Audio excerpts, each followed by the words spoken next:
নমস্কাৰ বন্ধুসকল, পুনৰ এটা অন্য ভিডিঅ'লৈ আপোনালোকক স্বাগতম জনালোঁ। এয়া মই উপস্থিত হ'লোঁ মংগলদৈ শান্তিপুৰ 4 নম্বৰ ৱাৰ্ড। আৰু দাদাজনে মোক ফোন কৰিলে। নমস্কাৰ দাদা, আপোনাৰ নাম আৰু ঠিকনাটো কৈ দিয়কচোন। মোৰ নাম স্বপ্ননীল শৰ্মা, শান্তিপুৰ ৱাৰ্ড নম্বৰ 4। আৰু ইয়াতে সাপ এডাল সোমালে। দাদাক আপোনাক মই ধন্যবাদ দিছোঁ। ধন্যবাদ। জীৱনৰ বন্ধু। সাপডাল মাৰা নাই আৰু এইবিলাক বস্তু প্ৰকৃতি এৰি দিব লাগে। মাৰা আমাৰ অধিকাৰ নাই। আহকচোন আৰু আমি ধুনীয়াকৈ সাপডাল উদ্ধাৰ কৰোঁ।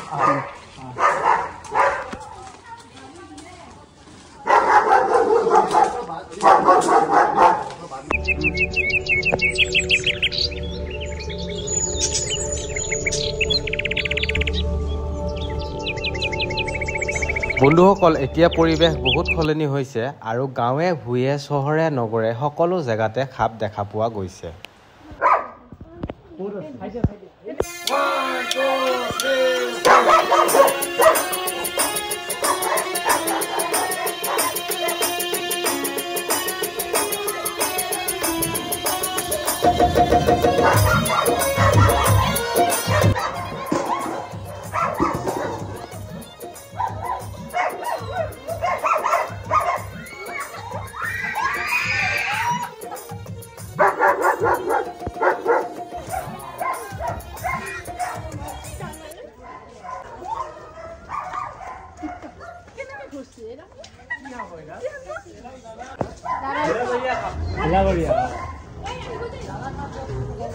গুলাবৰীয়া সাপ আৰু ইয়াক ইংলিছত ৰেডস্নেক বুলি কয়,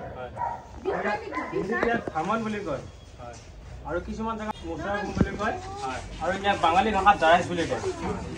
এই সাপটো সম্পূৰ্ণৰূপে অবিষাক্ত সাপ। এইটো নন ভেনমাছ স্নেক। ই হয়তো বেং, নিগনি, এন্দুৰ এইবিলাক বিচাৰি পেলাই ঘৰত আহিছে আৰু এই খোৱা বস্তু বিচাৰি পেলাইহে ঘৰত আহিছে। এনে বেলেগ কাৰণত ঘৰত অহা নাই। একদম কলি ফেটি হেন দেখি। কলি ফেটি একে নিচিনাই দেখি।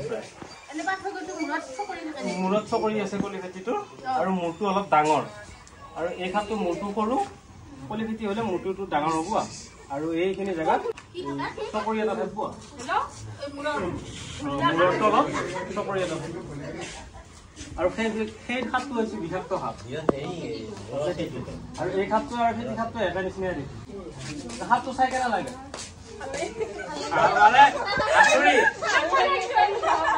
আচৰিত। আমি কিবা হেৰি ধৰি ৰখি আছো। ভাল লাগে নে বাইদেউ সাপটো ধৰাৰ কাৰণে? সাপডাল বেছিকে ভাল লাগিলে মানুহটো বেছিকে ভাল। মানুহটো মেক্সিমাম সাজি কাচি ওলাইছে আপোনাক।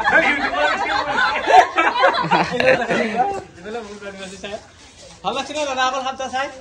আমি যে ভিডিঅ'বিলাক বনাই আছো, একমাত্ৰ মানুহক সজাগ আৰু জাগ্ৰত কৰিবৰ কাৰণে আমি ভিডিঅ'বিলাক বনাই আপোনালোকক দেখুৱাই আছো। আগতে আমাৰ মানুহবিলাকে তাৰমানে প্ৰায় অন্ধবিশ্বাস। যদি কিবা কাৰণত সাপে কামোৰে, চিধা তাৰমানে মানুহবিলাক কি কৰে, হাতখন টাইটকে বান্ধি দিব। হাতখন টাইটকে বান্ধি দি পেলাই হেৰি কৰিব, এই যাৰ পোক ওজা কৰিবলৈ তন্ত্ৰ মন্ত্ৰ বিচাৰি পেলাই হাৱাত কাবাত দি পেলাই মানুহ ঘূৰি ফুৰে। তাৰ ফলত কি হয়, মানুহটো মৃত্যুমুখত বৰ বেয়াকে পৰি যায়, হয়নে বাৰু?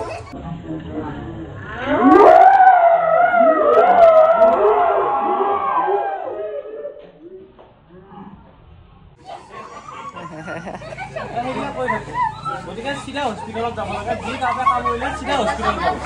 দাদা আপোনালোকে শুনি আছেনে?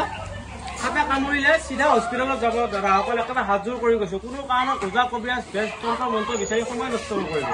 তেতিয়া আপোনালোকৰ জীৱনটো বাচিব কমচে কম। আৰু সেইকাৰণে মানুহক সজাগ আৰু জাগ্ৰত কৰিবৰ কাৰণে আমি ভিডিঅ'বিলাক বনাই আছো। আৰু ইয়াৰ 4টা প্ৰজাতি আছে।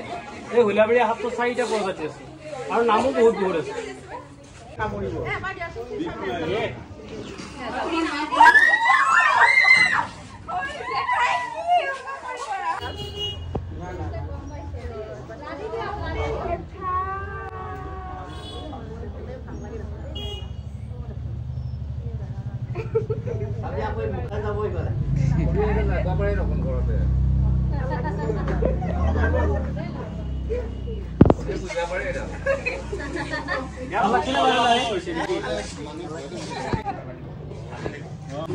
তাৰমানে কি জানা, সাপে কামোৰাৰ লগে লগে মানুহে প্ৰায় ভয়তে মৰে।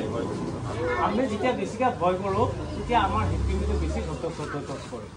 মানে কিছুমান হাই প্ৰেছাৰ হৈছে মানে হাই প্ৰেছাৰতে মৰিছে বুজিছেনে আৰু সেইকাৰণে সাপে কামুৰিলে ভয় কৰিব নালাগে সাপে কামুৰিলে ভয় কৰিব নালাগে হস্পিটেলত যাম মই হস্পিটেলত যাম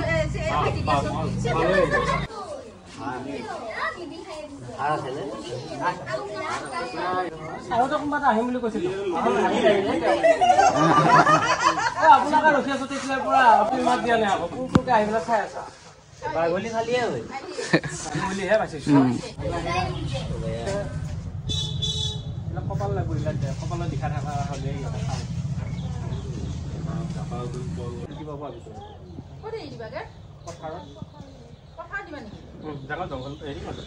সাপডাল ঘণ্টা ভাল লাগিল নে বেয়া লাগিল ৰক্ষা যিয়ে নহওক ইও বাচিল আমিও বাচিলো তেনেকুৱা আৰু নাই একচুৱেলি সাপ মাৰিব নালাগে ই আমাৰ প্ৰকৃতিৰ বস্তু প্ৰত্যেক বস্তুৱে তাৰমানে কিবা এটা কামত দৰকাৰে সেইকাৰণে বনাইছোঁ বন্ধুসকল আমি সাপডাল বঢ়িয়াকৈ ধৰি লৈ আহিলোঁ মঙলদৈ শান্তিপুৰৰ পৰা আৰু এতিয়া আমি সাপডাল এৰি দিম ভাবিব পাৰে আজি অলপমান দেৰি হ'ল কিয় ইমান দেৰি কৰি ৰাখিলে আৰু সাপডাল কিয় ইমান দেৰিকৈ আবদ্ধ কৰি ৰাখিলে কিন্তু সেইটো কথা নহয় বন্ধুসকল মই আহি থাকোঁতে গাড়ীখনৰ চকাটো পামচাৰ হৈ গ'ল লগে লগে আমি গেৰেজ এখনত ভৰাই দিলোঁ আৰু টায়াৰটো চেঞ্জ কৰি পেলাই আমাৰ আহোঁতে অলপ পলম লাগিল এতিয়া আমি বঢ়িয়াকৈ সাপডাল এৰি দিম চাওকচোন বাৰু মানুহজন বিৰাট ভাল মানুহ আৰু ফোন কৰি মাতিলে আমাক ধুনীয়াকৈ তাৰপিছত আমি সাপডাল এৰি দিম এতিয়া কাৰণ মানুহজনে সাপডাল মৰা নাই মই আকৌ ইয়াৰ পৰা ধন্যবাদ দিছোঁ মানুহজন খুব ভাল মানুহ এতিয়া আমি ধুনীয়াকৈ সাপটো এৰি দিম চাওকচোন বাৰু যা বাবু যা ই সোমাই ভাল পাইছে ভিতৰত গতিকে উঠি আহি আছে আকৌ সোমাই গ'ল ভিতৰত সোমাই যাই আছে ভাল পাইছে থাকি পেলাই এইটো বন্ধুসকল সাপটো কি গৈছে এখন লাইটো পোৱা দেখি পুৰা মাৰি দিলে হয় কেমেৰা আছে বন্ধুসকল আমি ভিডিঅ' বনোৱাৰ মেইন উদ্দেশ্য হৈছে মানুহক সজাগ আৰু জাগ্ৰত কৰি তোলাৰ কাৰণে বন্ধুসকল আমি অসমীয়া থলুৱা ভাষাত ভিডিঅ' বনোৱাৰ মেইন কাৰণটো হৈছে অসমীয়া মানুহ সজাগ কৰি তোলাৰ কাৰণে বন্ধুসকল আপুনি আপোনাৰ প্ৰিয় বন্ধুজনক সজাগ কৰি তুলিবলৈ ভিডিঅ'টো এটা মাত্ৰ শ্বেয়াৰ কৰি দিয়ক।